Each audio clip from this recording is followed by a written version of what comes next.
미국의 자동차 3사 노동자들이 사상 처음 동시 파업에 나섰습니다. 핵심은 고용 보장 요구입니다.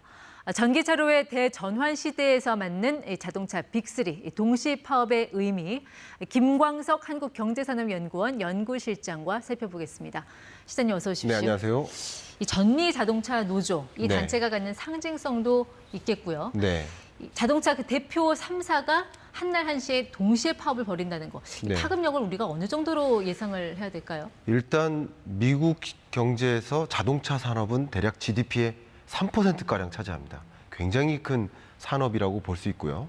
지금 UAW, 이 노동조합의 구성원이 14만 6천여 명에 달합니다. 전미 자동차 노조 그렇습니다. UAW. 네. 굉장히 많기 때문에 당연히 미국 대선을 앞두고 정치적인 영향도 상당히 있겠고요. 두 번째는 당연히 산업 생산에 차질을 주거나 또 임금 인상 압력, 노동시장 개편, 물가에도 영향을 주기 때문에 경제적인 파급 영향까지 다양한 미국 경제에 미치는 영향들이 있겠다 가늠해 볼 수 있겠습니다. 근데 그 자동차 3사 노조가 이렇게 한날 한시에 같이 파업을 벌일 만한 절박한 이유가 뭘까요? 노동자들의 요구 사항이 뭐예요? 네, 여러 가지 요구 사항들이 있겠습니다만 그것을 좀 축약해 본다면 한 가지가 바로 근로 조건이겠죠. 임금을 꾸준히 인상해서 앞으로 4년 동안 40%가량 임금을 올려달라는 요구가 있겠고, 네. 두 번째는 복지 혜택을 확대하는 등 복리 후생, 이런 근로 조건을 개선해달라는 압박이 있겠습니다. 그러나 거기에 멈추는 게 아니라 맨 위에 있는 이 전기차 전환 시에 고용을 보장해달라. 전기차, 로봇, AI와 같은 신산업, 신기술들이 등장함에 따라서 일자리가 위협받을 수 있다. 네. 그렇기 때문에 일자리를 안정적으로 유지할 수 있게 해달라는 요구까지 다 반영되고 있습니다. 그러니까 지금 내연기관 그 생산 라인에서 일하는 노동자들은 네. 전기차 시대로 가면 어떤 점을 우려하는 건가요? 이게 뭐 부품이 줄어드니까 자기들 일자리가 위협받는다 이렇게 보는 건지 네. 구체적으로 어떻게 위협을 받고 있어요? 자, 지난주에도 제가 독일 경제를 이야기하면서 말씀드렸는데요. 기존 내연기관차에서는 부품이 약 2만에서 3만 개가량 들어갑니다.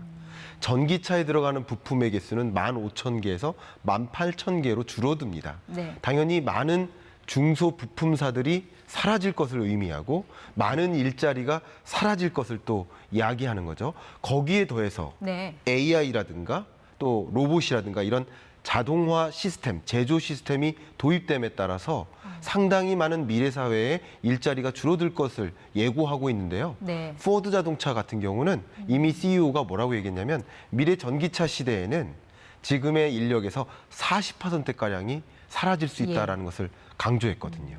최근에 그 할리우드에서 그 작가와 배우들의 동시 파업, 이것도 화두가 인공지능, AI에 따른 어떤 그 일자리 위협이었잖아요. 네. 이런 신기술에 대한 반발성 파업, 앞으로도 네. 계속 이어지게 되는 겁니까? 네, 저는 그렇게 생각을 합니다. 방금 말씀하신 것처럼 어찌 보면 이런 파업의 모습을 반기술 파업으로 정의하면 되지 않을까. 19세기에도 비슷한 일이 있었습니다. 러다이트 운동. 네. 소위 방직기계가 우리의 일자리를 없애간다. 그러니까 방직기계를 부수는 엄청난 운동이 일어났었는데 비슷하게 21세기에 생성형 AI라든가 로봇이라든가 각종 전기차로의 패러다임 변화, 이런 산업 패러다임 변화라는 물결과 기존 인력들, 숙련 노동자들의 충돌이 일어나고 있는 상황, 이렇게 정의하면 어떨까 생각합니다. 그런데 지금의 그 전미 자동차 노조의 파업이 네. 이 전기차 회사 테슬라에는 오히려 유리한 국면이 될 거다. 이런 분석은 왜 나오는 거예요? 일단 빅3 자동차 기업 같은 경우는 생산에 차질이 있다든가 혹은 임금 인상 압박이 있기 때문에 예. 경쟁력이 위축될 수 있을 겁니다. 근데 반면에 테슬라는 무노조 경영을 현재 진행하고 있기 때문에 네. 상대적으로 우위에 있을 수 있다라는 것이고요. 이건 단기적인 일이죠. 장기적으로 보면 파업의 영향력이 어떤 산업을 막론하고 어떤 기업을 막론하고 전개될 수 있기 때문에 모두에게 또 많은 기업들에게는 부담으로 작용할 수 있을 거라고 생각합니다. 네, 물론 지금은 파업이 뭐 일부 공장에 한해서 부분적으로만 지금 진행이 되고 있지만 장기화될 경우 네. 당장 미국 경제는 어떤 영향을 우려해야 될까요? 네, 맞습니다. 이게 그냥 일시적인 파업으로만 끝날 것이냐, 아니면 앞서 말씀드렸던 하나의 무브먼트, 운동으로 전개될 것이냐, 그것이 또 다른 시나리오라고 볼 수 있겠는데, 먼저 노사 협상이 좀 단기간 안에 진행돼서 임금 인상으로만 이어진다. 그러면 물가를 자극하겠죠. 예. 그리고 동시 파업이 장기화될 경우라도 뭐 생산에 차질이 있다든가 하면서 부품 공급에 차질이 있다든가 예. 하면서 손실 비용이 또 발생하니까 또 어쨌거나 물가를 자극하는 거죠. 결국 끈적끈적하게 물가가 안 잡히는 고물가 시대가 장기화될 수 있다라는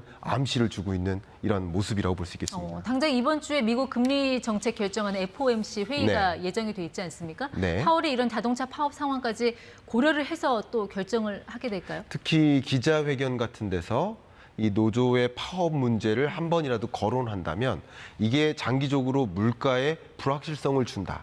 끈적끈적하게 고물가를 유지할 수 있다라는 표현을 만약에 한다면 그렇다면 분명 금리를 추가적으로 인상할 수 있는 그 가능성을 열어둘 것이라고 보고 있고 특히 기자회견 중에 기자가 분명히 이 노조 파업과 관련된 이야기를 거론하지 않을까 분명히 그것에 대해서 어떤 입장을 취하는지 우리는 예의주시해야 되겠다 생각합니다. 네, 근데 이번 파업이 전혀 남의 나라 이야기가 아닌 게 네. 우리나라도 지금 내연기관에서 전기차로 넘어가는 그 중대한 기로에 서 있는 상황이잖아요. 그렇습니다. 이번 파업이 우리한테는 좀 어떤 시사점을 준다고 보세요? 기본적으로 내연기관차에 숙련된 노동자들이 변화된 산업 상황에서도 숙련된 노동자로서 역량 있는 인재로서 역할을 발휘할 수 있도록 소위 업스킬, 리스킬과 같은 네. 훈련 재배치 과정이 필요하다라는 걸 생각하고요.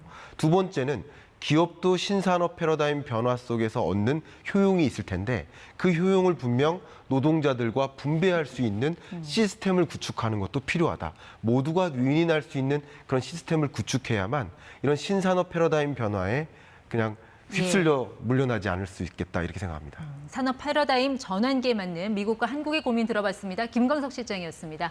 고맙습니다. 감사합니다.